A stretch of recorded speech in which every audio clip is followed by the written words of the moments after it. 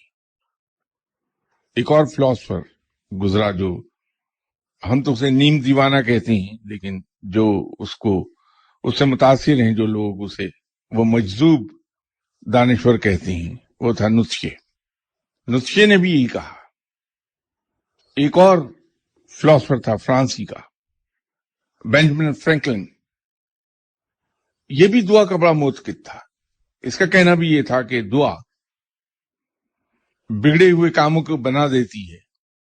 گرچہ ان کی جو فلسفی ہے، بینجامن فرینکلن ہو، والٹیئر ہو یا نوتشے ہو، ان سب کی فلسفی کے مطابق تو یہ ہے کہ دعا اس طرح سے کام کرتی ہے کہ جب کوئی مایوس انسان اللہ کے حضور دعا کرتا ہے تو دعا اسے دو چیزیں عطا کر دیتی ہے.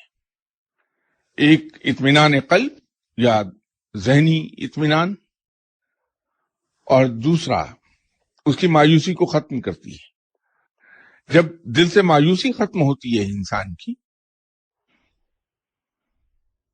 تو اس کے اندر جدوجہد کی امنگ دوبارہ پیدا ہو جاتی ہے اور وہ نئے جذبے کے ساتھ محنت کرتا ہے. اور وہی کی نوٹ ہوتا ہے، وہی ٹرننگ پوائنٹ آتا ہے جب انسان نئے جذبے کے ساتھ محنت کرتا ہے تو کامیابی حاصل کر لیتا ہے. یہ فلسفی ہے ان کی. مسلمان کے لیے تو بڑا سمپل ہے کہ وہ کسی وقت پر بھی کسی زبان میں اور کسی مقام سے اللہ کے حضور دعا کر لے، رب تعالیٰ دعا سنتا ہے. یہ ہر بندے کی سن لیتا ہے، لیکن مسلمان کو یہ چاہیے کہ جتنی سادگی میں رہے اتنا بہتر. تو سادہ فارمولا یہ ہے کہ آپ کسی وقت، کسی مقام اور کسی زبان دعا کیجئے، رب تعالیٰ دعا سن لے گا. ہاں البتہ اس کے اندر ایک بنیادی شرط ہے، اور وہ میں نے کچھ فلاسفرز کے نام لیے ابھی. اس میں زینو بہت آگے تھا. اس ایک اور فلاسفر گزرا، زینو اس کے اندر بہت ہی پختہ یقین رکھتا تھا کہ دعا قبول اگر ہوگی تو اس کے لیے مان کا ہونا بڑا ضروری ہے. مان اس طرح سے کہ میرا ایک یقین ہے اپنے رب کے بارے میں کہ میرا رب مجھے کبھی بے سہارا نہیں چھوڑے گا. یہ ایمان ہے میرا، بلکہ ایمان سے دو ہاتھ آگے جا کے دوسرا جو میرے دل میں ایک بہت پختہ یقین ہے کہ میرا رب بڑا مہربان ہے. وہ مجھے پالتا ہے، یا سادہ الفاظ میں اس کو یوں کہیے کہ میرے دل میں ایک انتہائی پختہ یقین ہے کہ میرا رب ہے. مجھ سے کبھی کسی زمانے میں ایک صاحب نے ایک سوال پوچھا، ہاں غالباً اشفاق صاحب تھے، کہ آپ اللہ کو رب کیوں کہتے ہیں؟ اس لیے کہ میں اللہ کو رب نہیں کہتا توقع کہ کوئی گفتگو یا تحریر کی مجبوری نہ آن پڑے، تبھی اسے میں رب کو اللہ لکھوں گا، ورنہ میں اللہ کو رب کہتا ہوں. تو میں نے ان سے ایک بات کہی کہ جب میں اپنے رب کو اللہ کہتا ہوں تو نہ جانے کیوں مجھے غیریت کا احساس ہوتا ہے کہ میں اپنے رب سے جدا ہو گیا، دوری آ گئی میرے درمیان اور میرے رب کے درمیان دوری ہے. لیکن جب میں اسے رب کہتا ہوں تو مجھے ایسا لگتا ہے کہ میں رب کی کملی میں سمایا ہوا ہوں، وہاں دوئی نہیں ہے، قربت ہے بہت زیادہ. کیونکہ اس کے اندر جب میں اسے رب کہتا ہوں تو مجھے یوں لگتا ہے کہ میں اپنے رب کے احسان کا اعادہ کر رہا ہوں بغیر الفاظ ادا کیے، کہ میں اس کا احسان مند ہوں کہ وہ مجھے پال رہا ہے. اور یہ پالنا صرف کھانے تک محدود نہیں ہے، پانا بہت وسیع المعنی لفظ ہے. وہ میری حفاظت کر کے بھی مجھے پال رہا ہے، وہ میرے سفر مختصر کر دیتا ہے اپنی رحمت کے صدقے، میرے نزدیک یہ بھی پالنا ہے۔ وہ مجھے توفیق دیتا ہے کہ میں گفتگو کر لوں، تو میرے نزدیک یہ بھی پالنا ہے۔ زندگی کا کوئی شعبہ، کوئی پہلو میں لے لوں، وہ ہر طریقے سے مجھے پال رہا ہے۔ یہ اتنا وسیع المعنی لفظ ہے۔ تو جب اللہ کو رب کہا جاتا ہے تو میرے دل میں یہ احساس ہوتا ہے کہ میں اس کی احسان کا اعادہ کر رہا ہوں، میں احسان شناسی کر رہا ہوں۔ تو یہ مجھے اس سے اور زیادہ قریب لے جاتا ہے کہ بار بار جب میں یہ اس کا احسان مانتا ہوں تو میرے دل میں یہ یقین اور پختہ ہونے لگتا ہے کہ میں احسان مند ہوں اپنے رب کا، کہ وہ مجھے پال رہا ہے۔ تو وہ قربت کا باعث بنتا ہے، وہ احسان مندی قربت میں تبدیل ہوتی ہے۔ یوں میں اللہ کو رب کہتا ہوں۔ تو یہ جب انسان کے دل میں یہ یقین پیدا ہو جائے کہ میرا رب میری دعا ضرور سنے گا، اس لیے نہیں کہ میں اسے پسند ہوں، اس لیے نہیں کہ میں نے کوئی وظیفہ پڑھا ہے، صرف اس لیے کہ وہ میرا رب ہے، اور یہ اس کی شان ربوبیت ہے کہ اپنے بندے کی، وہ خواہ کتنا ہی گرا ہوا بندہ کیوں نہ ہو، ہم مجھ جیسے ہی بندہ کیوں نہ ہو، اس کی بھی وہ سن لیتا ہے۔ تو اس کی وہ جو شان ربوبیت ہے، اس پر اگر یقین پختہ ہے تو میرے الفاظ میں ایک زور پیدا ہوگا کہ میں ابھی یہیں سے ایک لیٹر لکھوں گا رب تعالیٰ کے نام کے، یا باری تعالیٰ مجھے رات 9 بجے سے پہلے اتنا پیسہ چاہیے، تو دے۔ یہ جو مان ہے کہ یہ میں اپلیکیشن اپنے رب کو دے رہا ہوں، ایسا رب جو دعاؤں کو سنتا ہے، فریاد کو پورا کرتا ہے، جو مجھے پالتا ہے،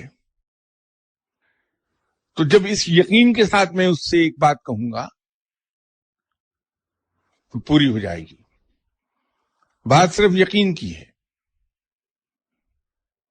حضرت عیسیٰ علیہ السلام نے بھی یہ کہا تھا، انجیل میں تحریر ہے، انجیل متی میں، کہ جب دعا مانگو رب سے تو پھر یہ نہ سوچو کہ شاید پوری ہوگی کہ نہیں ہوگی، نہ رب سے یہ کہہ کے مانگو کہ اگر تو چاہے تو مجھے عطا کر دے، بلکہ رب سے یہ کہہ کے مانگو کہ تو دے۔ اس دے میں گستاخی نہیں ہے، یہ مان ہے۔ جیسے ایک بچہ اپنے باپ کے ساتھ ضد کرتا ہے کہ یہ کھلونا لے کے دیں مجھے آپ، باپ، ہم تو انسان ہیں، رب کے خزانے تو بے پایا ہیں، تو باپ اپنے بچے سے کہتا ہے کہ میرے پاس پیسے نہیں، کہ نہیں آپ کے پاس ہیں، ابھی دیں مجھے آپ۔ اب یہ گستاخ نہیں ہو رہا باپ کے لیے، بلکہ یہ مان ہے اس کا اپنے باپ پر کہ میرا باپ بڑا امیر ہے اور یہ قادر ہے اس بات پر کہ یہ کھلونا خرید دے مجھے۔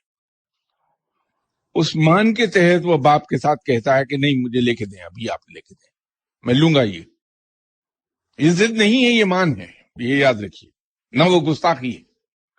تو اپنے رب کے ساتھ اسی مان کے ساتھ مانگیے کہ وہ میرا رب ہے، وہ مجھے پالتا ہے، اس کے علاوہ کوئی پالنے والا نہیں۔ تو جب اس کے علاوہ کوئی میرا پالنے والا نہیں تو میں کس کے پاس جاؤں؟